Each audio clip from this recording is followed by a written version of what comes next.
Kedepannya itu saya akan coba untuk mulai memperbaiki sistem pemasaran digital. Bagi saya kesempatan menjadi mahasiswa itu adalah nikmat yang sangat luar biasa, Dok. Peran sebagai mahasiswa ini adalah peran strategis. Peran strategis kita untuk membawa perubahan. Ketika kita berwirausaha, kita akan semakin dekat untuk memberikan kebermanfaatan kepada orang lain. Kita sudah punya roadmap.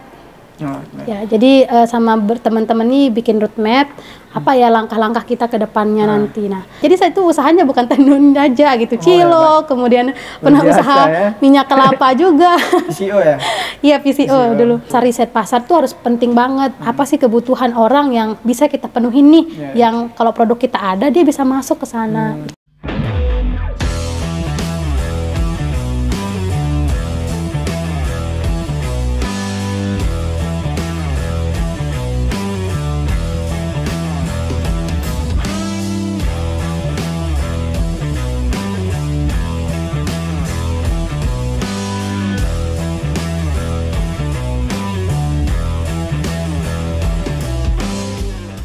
Jadi selama ini modal kami ini pertama dari dana-dana ini kalau ikut program-program kreativitas mahasiswa, dana hibah. Oh ya, dana-dana lomba gitu. Dana-dana lomba. Nah, itu sih yang sedang kita berdayakan. Dan ini prosesnya masih bertumbuh gitu. Jadi makanya saya bilang sama Rido, jangan expect yang terlalu tinggi ya gitu. Kita masih bertumbuh untuk sampai ke tangga atas gitu. Sampai ke tangga kita siap nih untuk produksi pesanan. Berapapun pesanan yang datang kita siap untuk memproduksi. Karena ternyata saya dulu pernah baca ya postingan dosen saya, Pak Firmansyah namanya. Salah satu hal yang sering kita alami itu, apalagi UMKM itu adalah kita itu ketika kita menjual nih kita semangat sekali. Tapi ketika pesanan itu datang banyak, kita tidak bisa memenuhi pesanan itu. Nah, itu makanya salah satu target saya ke depannya adalah gimana nih, yaitu ini tetap siap. Orang mau pesen 100, oke siap, 200, oke siap. Berarti kemampuannya itu ditingkatkan? Iya, kemampuannya harus ditingkatkan karena sekarang masih sifatnya masih home industry kan. Jadi kita masih industrinya masih sederhana. Sekarang gimana nih, Dek? Langkah selanjutnya? Ini kan udah ada nih brand. Nggak gampang loh buat brand. Ya, apalagi betul. ngurus administrasi dan sebagainya. Belum lagi buat variasi desain dan sebagainya, kan nggak gampang tuh. Nah, sekarang ini anggaplah tahapannya udah selesai semua untuk yang tahap level 1 lah. Nah, untuk tahap level 2-nya itu kayak gimana, Dek?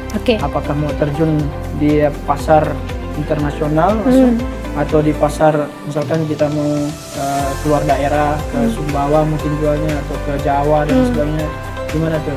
Atau udah ada yang mesen gitu? Gimana? Untuk kedepannya sebenarnya targetnya adalah kita sudah punya roadmap.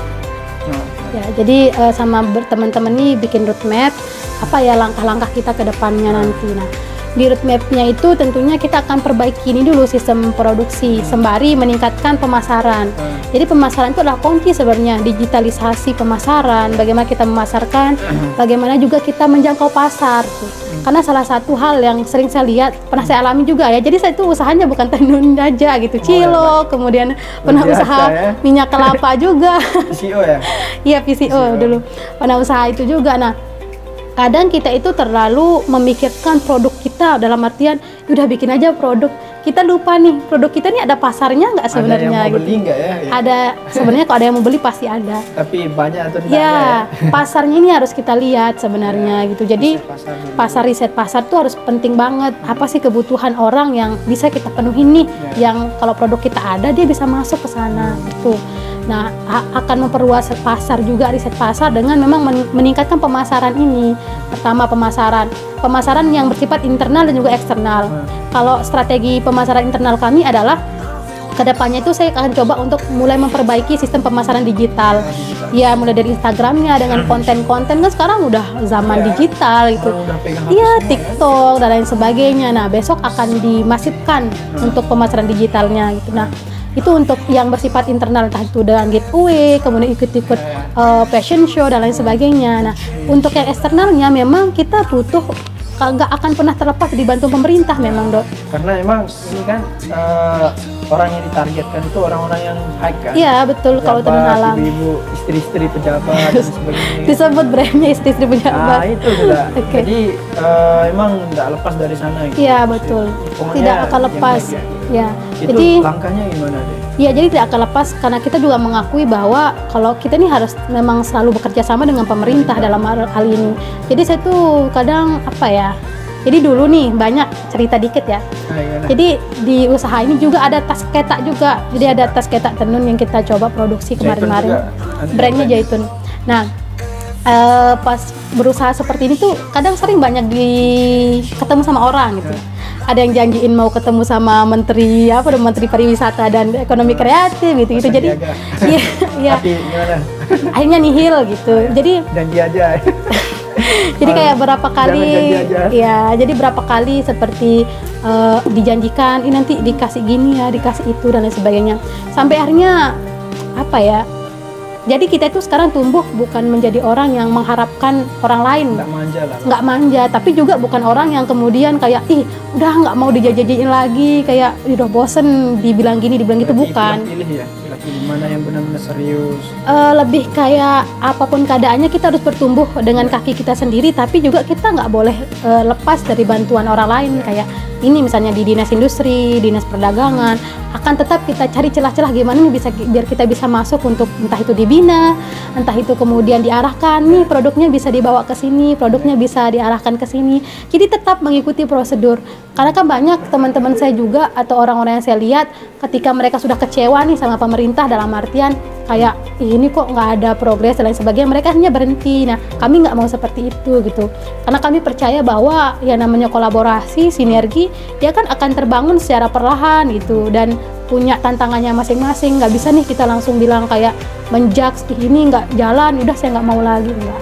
Jadi kami tetap kooperatif dan akan setiap ada program kami akan ikut gitu di sana karena kita kan juga masih bertumbuh untuk meningkatkan pasarnya. Jadi podcast ini sebenarnya tujuannya adalah untuk memberikan gambaran kepada pemuda atau mahasiswa bagaimana sih susahnya itu, bagaimana sih senangnya itu orang mau bangun brand, terus celahnya lewat mana aja. Kita kan di sini mahasiswa banyak yang bidik misi betul. Berarti kita emang kekurangan modal pertama, kemudian dari motivasi, kemudian support dan sebagainya. Dan untuk Ade nih harapan ataupun saran buat teman-teman mahasiswa atau pemuda yang memang tidak punya rezeki untuk kuliah gitu ya, tapi pengen nih buat usaha, gimana nih saran ataupun cara-caranya deh? Kalau dari saya mungkin lebih banyak ya, lebih baik juga nasihatnya ya, atau teman-teman juga bisa mendengar motivasi yang lebih keren lagi di luar sana. Pertama untuk mahasiswa, bagi saya kesempatan menjadi mahasiswa itu adalah nikmat yang sangat luar biasa dong. Karena saya juga bisa menjadi mahasiswa itu saya tumbuh di lingkungan orang-orang yang banyak mau kuliah tapi mereka tidak bisa berkuliah gitu.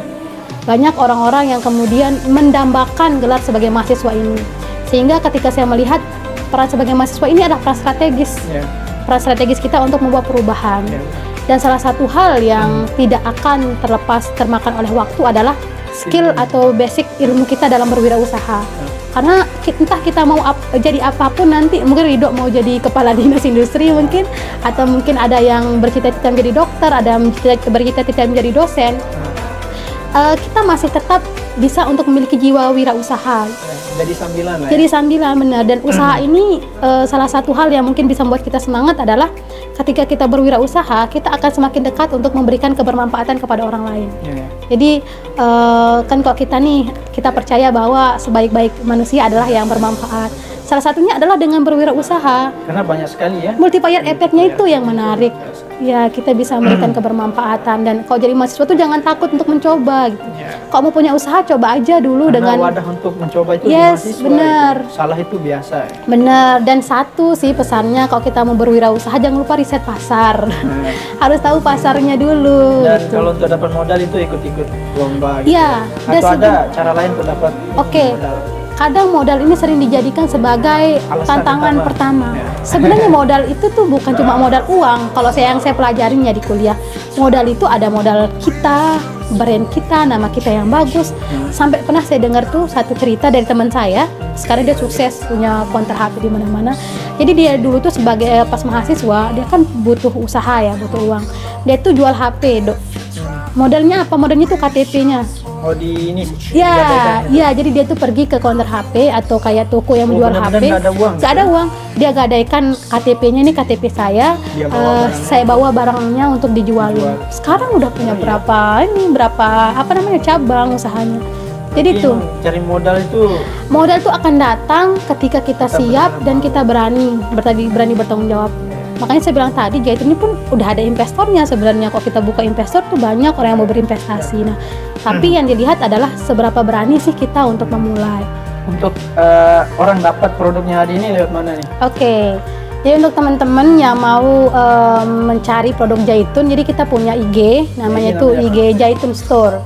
Jaitun Store 21. Selain itu ada Shopee ataupun nah, itu juga yang akan kita akan kita kembangkan ke depannya. Nah, sejauh ini produknya masih ada di NTB Mall untuk jaket, mungkin tinggal 1 atau 2 yang jaket 3 fashion 3 in 1. Dan untuk teman-teman yang mau mencari produk sesuai dengan desain sendiri, request sendiri, itu bisa banget lewat IG-nya. Nanti di IG itu pun ada admin yang akan langsung mengarahkan ke kontak personnya. Jadi ini salah satu contoh ya. Atau kita ini buka ya? Boleh aja sih. Atau yang ini aja nih. Untuk cewek ya. Kayaknya tote bag. Ini tote bag, guys. Oh, yang ini dari Alam ya.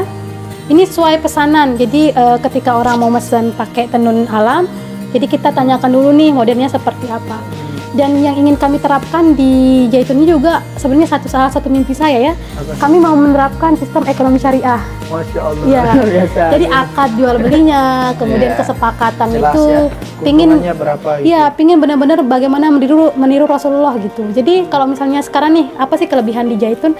Jadi kok teman-teman misalnya kurang suka sama desain ini, desainnya kebesaran atau merasa dirugikan, bisa untuk dikembalikan. Dikomplain gitu ya. Dikomplain bisa banget. Terus kita juga benar-benar menjunjung tinggi yang namanya keridoan. Jadi kan salah satu transaksi yang dicontohkan oleh Rasulullah dalam ekonomi Islam itu adalah harus sama-sama ridho, terus nggak boleh, terus bahannya juga jelas, bebas dari najis, kemudian akadnya juga jelas.